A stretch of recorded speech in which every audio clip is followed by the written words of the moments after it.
Politics is dirty. And I go, well, so's the church. What's your point? And they say, well, I'm tired of voting for the lesser of two evils. And I'd say, look, unless Jesus is running for office, you're always going to be voting for the lesser of two evils. Again, what's your point? Quit making excuses for your apathy. And then we talk about our eschatology, the end times. We look at the geopolitical horizon and we see this juggernaut of a one world government, and we say it's unstoppable, and we throw our hands up in apathy, and we use our eschatology to not engage in the future for our kids. I'll tell you what, Greta Thunberg has more hope for your children than you do with your apathy because of your eschatology, because if she can stop cows from flatulating, at least she can save the world. But I have news for you. Jeremiah 18 says, in the potter's house, if I intend evil for a nation and they repent, I'll relent from the evil I intended. You don't know the day or the hour. Get busy. Get to work. We have a nation to save. I'll also share this with you. Matthew 16:18, Jesus says to his disciples up at Caesarea Philippi, upon this rock I will build my...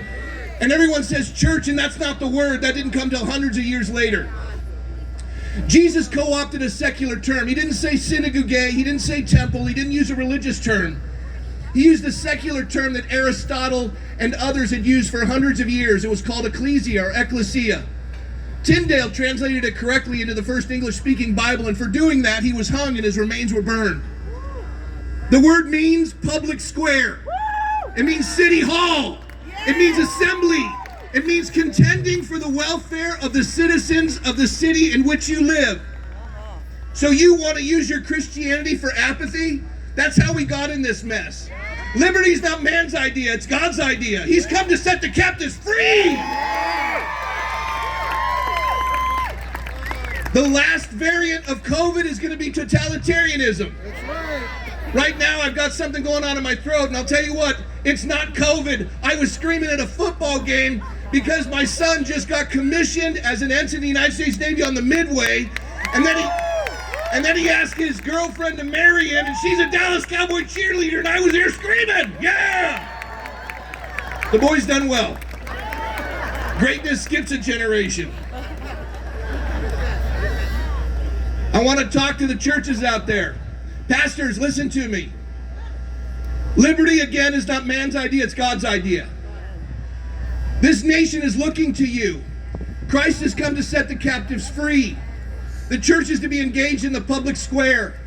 From moral law comes civil law. The first constitutional republic was not the United States of America. It was the Jews in the wilderness when they had been delivered from slavery. And they were in the wilderness, and Moses went up on Mount Sinai, and God gave him a downloaded moral app of the 10 Commandments. And when he came back down, the entire nation was in debauchery, and he placed that law in the center of the nation. And they flourished. When you do things right, you're blessed. When you understand the laws of nature and nature's God, that you're breathing his air, living on his dirt, drinking his water, and eating his food, you're going to live by his rules. And he's not a capricious God, he's a good God. And like our founders, he understands that they understood the difference between nature and nurture. The nature of man is sinful, and we need to be checked and held accountable. And that's why they gave us the Constitution. The Constitution was designed to protect us from the government. And the sovereign in America, for all of you who want to use Romans 13 against me by saying that I'm not submitting to the authorities because I kept my church open during the scamdemic, for those of you who said that I am defying authority and I'm defying Romans 13, you don't understand Romans 13. It says that God appoints all positions of authority and we're to submit to that authority, but it also says that that authority is there for our good. And when they cease to do good, they cease to be the authority. I learned that from a minister who died in 1766. His name was Jonathan Mayhew, and John Adams attributed the War of Independence to that pastor. But he died before this constitutional republic would be established, and the sovereign of the nation and the authority of the nation would be found in its first 3 words of its constitution. You see, the authority found in Romans 13 is found in the first 3 words of our Constitution. We the people. Now those who govern, they govern by our consent, and when they violate their oath of office, my son took that oath on the Midway to defend the Constitution against all enemies, foreign and domestic. When they fail to defend the 7 articles of the Constitution or violate any one of the 27 amendments, they must be removed.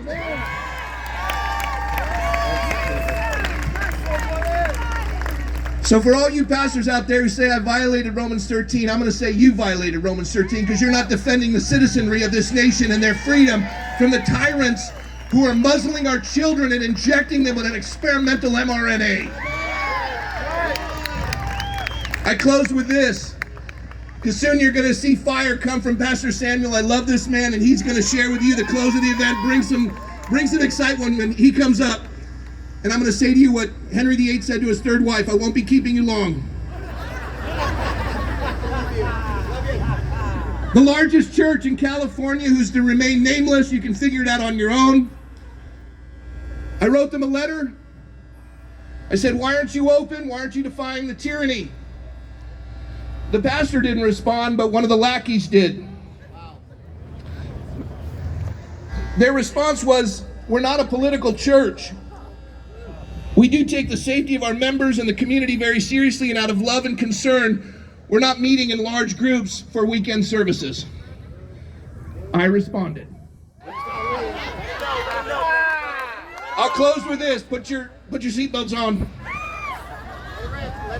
I recognize the choice that your church made was out of love and concern, but you cannot say you are not a political church.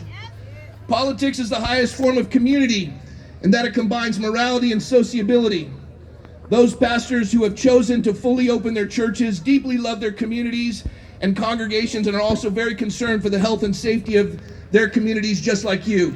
However, to say you are not political is not accurate. You have chosen to politically stand by your silence and submission with tyrannical officials who have ruined our economy, closed our schools, divided our people between essential and non-essential, declared our churches as non-essential. You stated that your church has weathered the financial storm, but don't lose sight of the fact that these draconian actions by our state government have financially destroyed many other congregations and they will never reopen. You march with BLM Inc., even though their actions resulted in innocent citizens losing everything they owned, and 75% of the businesses in Los Angeles that were burned and looted were Jewish-owned and targeted.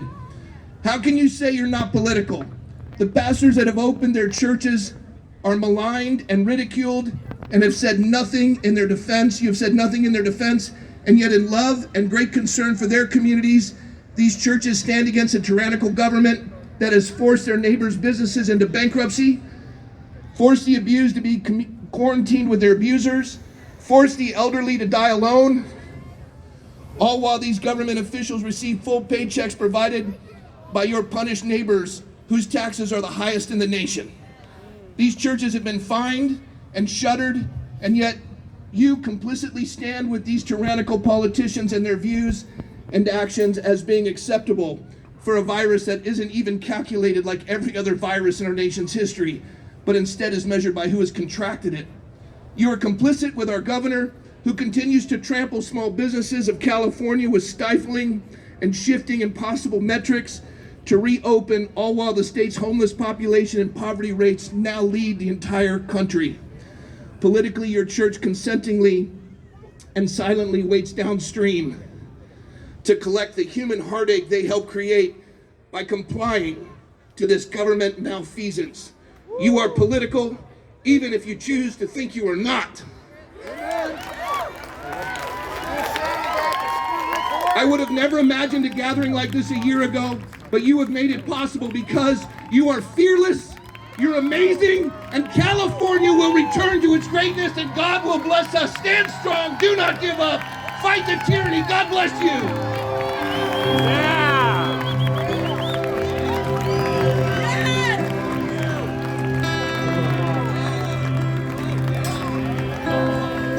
This is all possible. This is all possible because of you. Give a shout for yourself. Give a hand to yourself for showing up and doing something different.